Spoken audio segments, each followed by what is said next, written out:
Nakabalik na ng Pilipinas ang 18 OFW na na-stranded sa Dubai dahil pa rin sa pagkakasarado ng airspace sa Israel at mga kalapit na bansa dahil sa nagpapatuloy na girian sa pagitan ng Israel at ng Iran.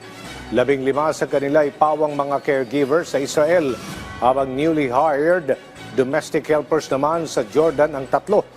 Bukod sa 50,000 pesos na tulong pinansyal, nakatanggap din sila ng hotel accommodation and transportation assistance mula sa Department of Migrant Workers at Overseas Workers Welfare Administration.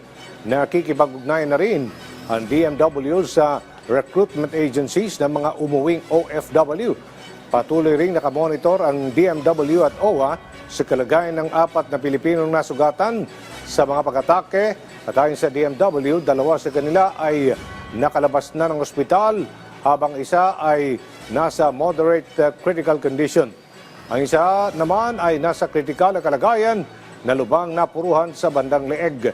Sa ngayon ay nasa alert level 2 na ang Israel at ipinapaubayan na sa DMW at sa Department of Foreign Affairs o DFA kung magpapatupad ng mandatory repatriation.